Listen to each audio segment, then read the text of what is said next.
Yeah, fuck this shit, man. Fuck it. Yeah. Spark shit. You know what it is.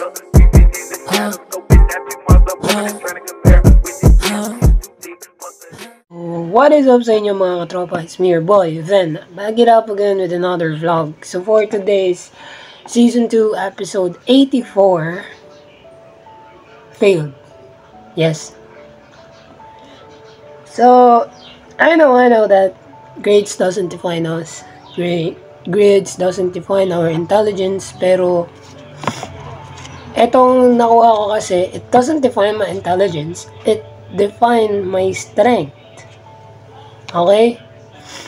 So, para sa akin, ang hirap. Ang bigat po siya. Kasi, yung bigat nito, it's been a week. Ilang linggo ko na rin dala yung bigat nito.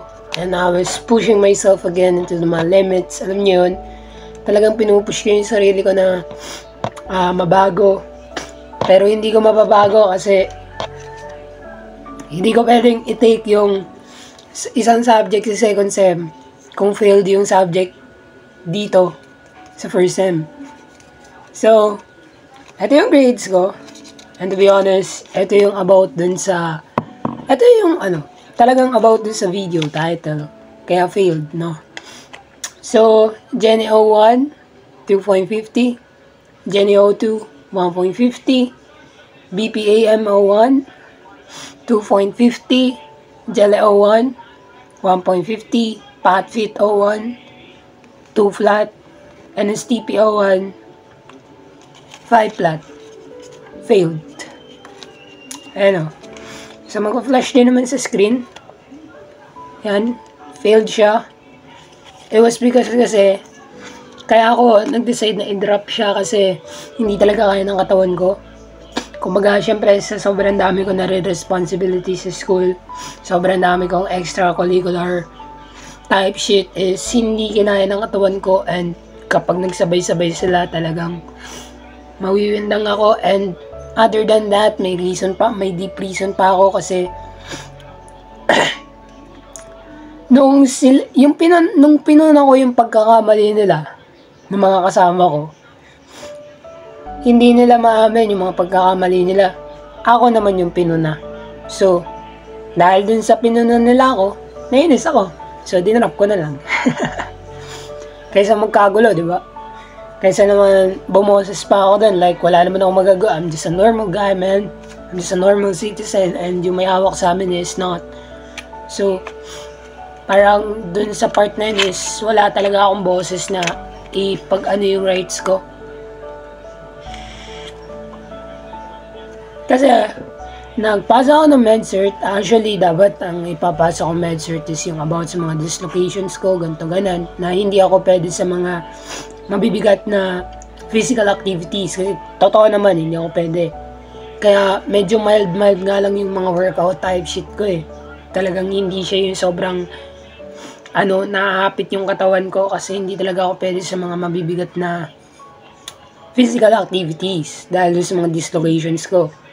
And other than that, ang pinapasa sa akin ng RH Kalawan is yung so, dahil nabuklat ng RH Kalawan yung record ko sa history way back junior high, ang pinapasa nila sa aking med certificate is yung asthma type shit ko. You all know that shit, di ba? Pero, hindi naman talaga siya totally asthmatic. Pero, kasi, nagtitrigger nung asthma ko is yung panic attacks.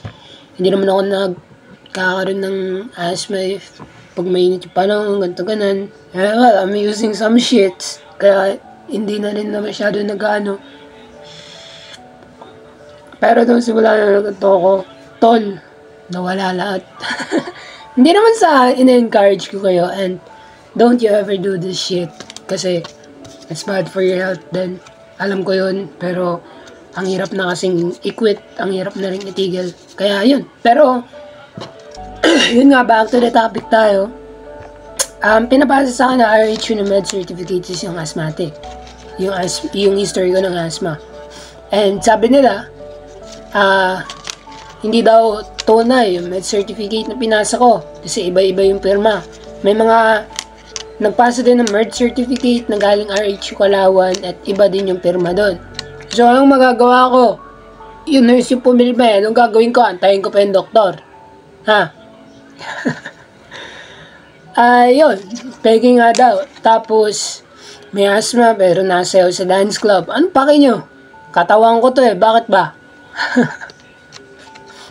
Yan tayo eh. Ayun, hindi naman sa being such a disrespectful guy, pero ano kasi hindi kasi nila alam kung ano talaga yung story behind it, kaya nila sinasabi yun. Ganun naman talaga eh, diba? Like, ganun naman talaga nag-work yung mundo. Hindi nila alamin yung story behind all of those shit, kung ano-ano lang sasabihin nila. And kaya lang din ako talaga nag-decide i-drop kasi professionalism, man. Hindi yung magpaparinig ka sa gilid ko na may asma ka pero sayaw ka ng sayaw. Ginaganon kasi ako nung mismong parang nag-handle sa amin na military. Ayun yung sinasabi, ayun yung pinaparinig sa akin.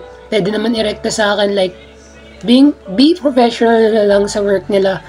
Hindi yung ganun na magpaparinig sila at saka magpapahiya pa. Like, what the fuck, man? Diba? It is a joke, tol. Like, you have a responsibility protecting whatsoever, diba? When it comes to Philippine military, big sulat ako sa inyo. Pero, sa part na yon, man, nadumihan yung image niya sa akin. Like, when I was a kid, I used to look up militaries, yung mga sundalo, like yung mga armies, police. I used to look up them, pero nung tumanda ako at nalaman ko yung ibang police, hindi naman talaga ganun. Yung ibang sundalo is hindi rin ganun, makaayos. Dude, kaya talagang binitawan ko yung pangarap ko na maging police because of those shit. Like, hindi naman sa ano lang din, parang nasira na lang talaga yung image nila sa akin dahil sa mga issues na kumakalat. Hindi naman talaga siya totally issues kasi katotohanan naman talaga yung mga kumakalat before. Pero yun nga, I failed. Na-drop ko yung NSTP1 dahil sa maraming reasons, pero I don't give a damn care about that shit kasi I can build up my future without it. Okay? If hindi ako makagraduate, I can freaking build up my future without it. Okay? Kumbaga kaya lang naman talaga, gusto ko lang kasi talaga may mapanghawakan ako. Yun lang, kasi mas maganda pa rin yun na may diskarte ka, tapos pinanghawakan ka. Kaya ako tinuloy yung college ko. Kasi totally, wala naman talaga akong balak mag-college pa eh. Pero, ayun nga, tinuloy ko na lang din kasi mas maganda nga yung may panghahawakan pa ako. Or, may diploma ako pinanghahawakan na graduate ako ng college, hindi lang senior high. Kaya yun. So, itetake ko na lang siya next year, sa second year ko. Dalawa yung itetake kong subject which is NSTP01 and then NSTP02. Yun, yung itetake kong subject. And, all good sa akin yun.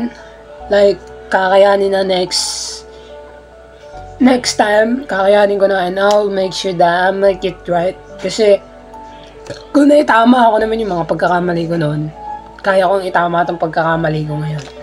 Soon. So, ayun. Yun lang. Pero I hope sa second year ko is maging maluwag yung schedule. I hope din kaya din talaga ng katawan ko. Kasi sobrang dami ko din naman responsibility at madadagdagan pa yon next year. Hindi naman next year, next school year, madadagdagan pa yon. Kaya, I hope na kayanin na talaga. At I hope na maitama ko din yung part na to ngayon. Mabigat siya para sa akin, syempre. In my whole freaking life, I'm a academic achiever. Hindi ako nakakakuha ng failed subject whatsoever. Failed grade, hindi naman failed grade, pasang-awa na grado, oo, pero yung failed subject na ganito, na never, man. So, yun. Sorry guys kung medyo ngongo ako. Sinisipod kasi ako dahil may ubo din ako. Tapos, hindi ko rin alam kung paano ako makapag-vlog ng maayos kasi may nangyari din. No? May nangyari din unexpectedly, pero I think sa comeback episode na yun ng Thoughts ni Ven sa March. Abangan nyo na lang. No? Abangan nyo na lang sa March yung comeback episode. So, ayaw makisama ng buko na akong visit. So guys, if you like this video, please drop a like, share, subscribe, and hit the notification bell. At kung gusto mo shoutout, comment down below na I should shoutout po. And I'll pick 5 person and I will shoutout them to the end of the video. So lang guys, peace out, signing up, and see you guys sa next episode. By the way, shoutout nga pala kay Kuya Zal. Thank you ulit sa pagtulong sa akin sa trade fair na nangyari last week. So, shoutout sa Kuya Zal. Thank you so much. So lang guys, peace out. Bye-bye.